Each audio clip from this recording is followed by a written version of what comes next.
देते आवाज नाही येते, आवाज नाही येते. आवाज येत नाही.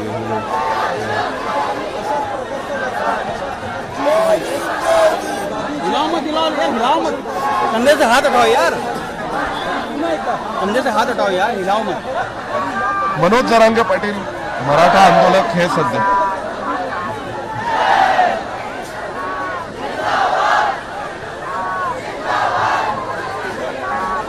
निश्चितच आज जे पी नड्डा कॉक्रोच जनता पार्टीच्या प्रतिनिधी मंडळासोबत चर्चा करतील अशी माहिती मिळते सूत्रांच्या हवाल्याने. आणि विशेष म्हणजे याविषयी कदाचित संसदेमध्ये सुद्धा निवेदन देऊन माहिती दिली जाईल या आंदोलनासंदर्भात. आणि एकंदरीत सध्या सुरू असलेल्या सर्व या सगळ्या आंदोलनातल्या सध्याच्या सद्यस्थितीबद्दल सरकार काय काय पावलं उचलणार आहे या सर्व तरुण आंदोलकांसोबत चर्चा करण्यासाठी, त्यांच्या मागण्यांवरती तोडगा काढण्यासाठी याबाबतही इथे चर्चा होण्याची शक्यता आणि त्याविषयीची माहिती सुद्धा सरकारकडून ही मंत्र्यांच्या वतीने संसदेमध्ये दिली जाईल. आता जर आपण पाहिलं तर मनोज जरांगे पाटील मराठा आरक्षणाचे आंदोलक नेते हे स्वतः इथे आलेले आहेत आणि अभिजित दिपकेंसोबत हे चर्चा करतायत. आता आपण पाहतोय की अभिजित दिपकेंसोबत हे सगळे आंदोलकांसोबत चर्चा करताना मनोज जरांगे पाटील जंतर मंतरवर, दुसऱ्या बाजूला जे पी नड्डा हे देखील सरकारच्या वतीने या आंदोलनाच्या प्रतिनिधी मंडळासोबत चर्चा करतील अशी माहिती मिळते. आणि त्या अधिक जर आपण पुढे जाऊन किरेन रिजिजू किंवा सरकारच्या वतीने कुणीतरी वरिष्ठ मंत्री संसदेमध्ये निवेदन करतील आणि सभागृहाला माहिती देतील या सगळ्या आंदोलनाच्या सद्यस्थितीबाबत, याविषयी सरकारची काय भूमिका आहे त्याबाबतीत. आणि शक्यता आहे की सरकार भविष्यात काय पावलं उचलणार आहे या आंदोलकांसोबत चर्चा करण्याचा विषय असेल किंवा अन्य काही मुद्दे असतील त्या अनुषंगाने सुद्धा.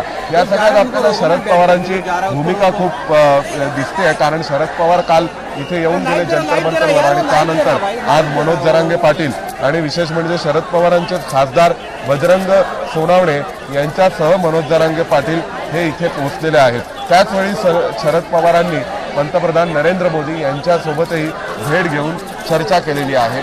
तर आता अभिजित दिपकेंचं असं म्हणणं आहे की शरद पवारांनी ही चर्चा आमच्या आंदोलनासंदर्भात, आमच्या आंदोलनातील प्रश्नांसंदर्भात केलेली असू शकते. त्यामुळे या सगळ्याच्या अनुषंगाने आता देशाच्या राजकारणात हे कॉक्रोच जनता पार्टीचं आंदोलन आणि त्या आंदोलनामुळे सगळेच पक्ष आणि पक्षांच्या सर्वांच्या भूमिका या पुन्हा रिशफल होताना दिसत आहेत. कारण जर आपण पाहिलं तर एक नवा विरोधी पक्ष असाही तयार होतोय की जो सत्तेसोबत, सरकारसोबत समन्वय साधायला, त्यांच्यासोबत चर्चा करायला तयार आहे आणि त्यांच्यासोबत चर्चा करून एक नेमस्त धोरणाने पुढे जाणारा दिसतोय. दुसऱ्या बाजूला आपण असंही पाहतोय की हे आंदोलन सुरू झालेलं आहे आणि जे आंदोलन कदाचित सुरुवातीला जो मुद्दा राहुल गांधींनी घेतला होता, काँग्रेसने घेतला होता, त्या मुद्द्यावर आता कॉक्रोच जनता पार्टी, सोनम वांगचुक, अभिजित दिपके हे सगळे फ्रंट फूटवरती खेळतात आणि फ्रंट फूटवर येऊन हा मुद्दा मांडतात. त्यामुळे हे आंदोलन सुद्धा आक्रमकपणे या कॉक्रोच जनता पार्टीकडून, अभिजित दिपकेंकडून आणि सोनम वांगचुक यांच्याकडून पुढे नेलं जात आहे. विशेषतः 20 तारखेला जो मोर्चा आयोजित करण्यात आला होता संसदेवर, त्यावेळी जो हिंसाचार झाला, लाठीचार्ज झाला, त्यानंतर आता चर्चेची दारं उघडली जातात आणि या सगळ्यातून असे एक नवे मतप्रवाह समोर येताना दिसत आहेत की जे मध्यममार्गी आहेत, जे चर्चा करणारे आहेत, कोणत्याही प्रकारच्या एक्स्ट्रीम बाजूला न जाता सरकारसोबत चर्चा करणं आणि त्याचवेळी आंदोलकांसोबत चर्चा करणं असेही दिसत आहेत. आत्ता जर आपण पाहतो इथे की हे मनोज जरांगे पाटील हे स्वतः इथे बसलेले आहेत आणि मनोज जरांगे पाटलांनी या अभिजित दिपकेंसोबत चर्चा त्यांची सुरू आहे या आंदोलनासंदर्भात. आणि त्याचसोबत त्यांच्यासोबत बीडचे खासदार बजरंग बाप्पा सोनावणे हे राष्ट्रवादी काँग्रेस पक्ष शरद पवारांचे खासदार देखील आहेत. आणि आजच शरद पवारांनी सुद्धा नरेंद्र मोदींसोबत भेट घेतलेली आहे. त्यामुळे आता लवकरात लवकर या आंदोलनावर मध्यम मार्ग निघेल, काही ना काहीतरी तोडगा निघेल असं दिसतंय.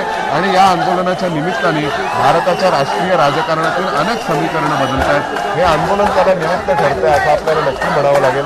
आणि निश्चितच त्यातून सत्ता बदलणार की नाही हा मोठा प्रश्न आहे आणि त्या प्रश्नाचं उत्तर मिळायला निवडणुकांपर्यंत वाट पाहावी लागेल.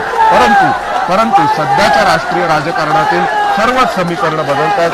मुख्य विरोधी पक्ष कोण असेल, सरकारसोबत समन्वय करणारे विरोधी पक्षांमधले पक्ष कोण असतील, सत्ताधारी पक्ष कोण असेल आणि सत्ताधारी पक्षांचे सोबत काम करणारे त्यांच्या सिस्टर कन्सर्न ऑर्गनायझेशन पण सत्ताधारी पक्षाच्या नियंत्रणाखालचे असे पक्ष कोण असतील, अशा प्रकारचं एक संपूर्ण भारतीय राजकारणाचं रिस्ट्रक्चरिंग या निमित्ताने होत आहे. आणि या सगळ्यामध्ये सोनम वांगचुक यांचे आंदोलन, कॉक्रोच जनता पार्टीची भूमिका कोकरोच जनता पार्टीचं आंदोलन या सगळ्याची ही एक भूमिका दिसते, एक रोल दिसतोय आणि त्या अनुषंगाने आता सध्या हे आंदोलन सुरू आहे. आपण पाहतोय की मनोज जरांगे पाटील यांच्या आगमनाने इथे एक मराठा क्रांती मोर्चा, मराठा आरक्षण यासाठी महाराष्ट्रात निघालेले मोर्चे हे सगळेच जण या निमित्ताने आता या ठिकाणी जंतर मंतरवरती आहेत, पोहोचलेले आहेत असं दिसतंय. आणि अभिजित दिपके यांच्यासोबत मनोज जरांगे पाटलांची चर्चा सुरू आहे. Back to studio.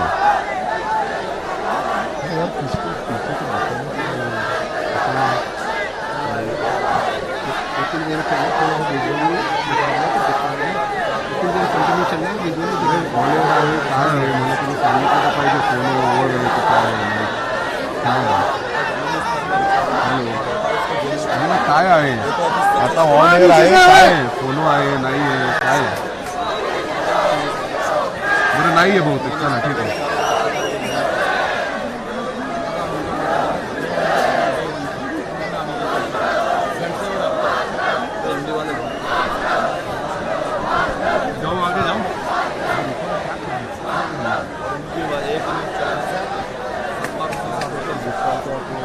ये बाइक गिर जाएगा भैया, टूट जाएगा. लो लो लो ये लो लो लो करो, ऐसे करो. हॅलो.